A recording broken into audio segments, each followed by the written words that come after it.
ফুলকপিটা আমি হাতে মেখে করব। কিছুটা পেঁয়াজ কুচি দিয়ে দিলাম, ধনে গুঁড়ো দিলাম, জিরে গুঁড়ো দিচ্ছি 1 চামচ, একটু লঙ্কা গুঁড়ো দিয়ে দিলাম, একটু কাশ্মীরি রেড চিলি পাউডার দিয়ে দিলাম, 2-3 চামচে বেসন দিয়ে দিলাম, দিয়ে এবার দিয়ে দিলাম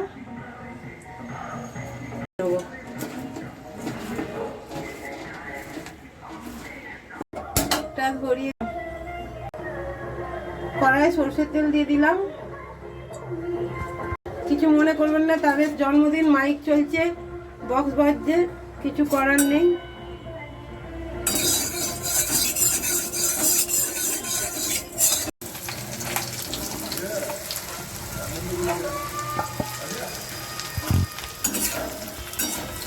এইভাবে ভেজে নেবো আগে ভালো করে।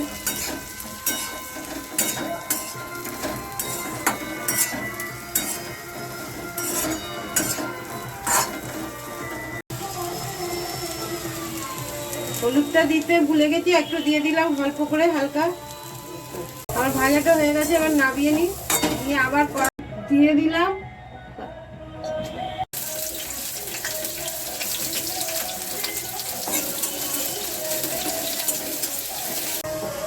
এক চামচে রসুন গ্রেট করে রেখেছি দিয়ে দিলাম, চামচ আদা গ্রেট করে রেখেছি দিয়ে দিলাম,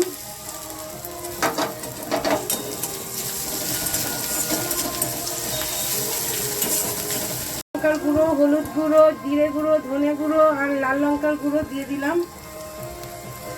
মশলাগুলো নাহলে পুড়ে যাবে। খুব ছোট্ট টমেটোকে কেটে রেখেছিলাম, সেটা দিয়ে দিলাম।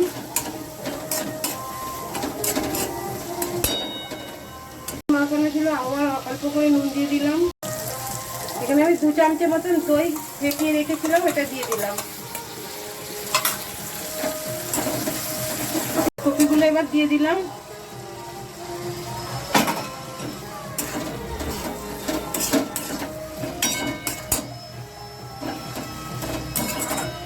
দেবো, কপি আমার ভাজা আছে, এই দইয়ের বাটিটা দিয়ে অল্প জল দিলাম।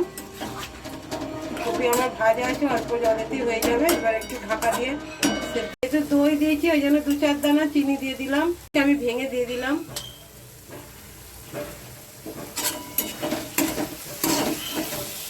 কিছুটা ধনেপাতা কুচি দিয়ে দিলাম।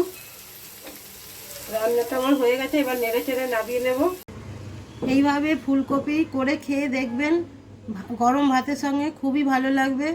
রেসিপিটা ভালো লাগলে লাইক করবেন, শেয়ার করবেন, সাবস্ক্রাইব করবেন, কমেন্ট করবেন, আর ফেসবুক থেকে দেখলে ফলো করে রাখবেন।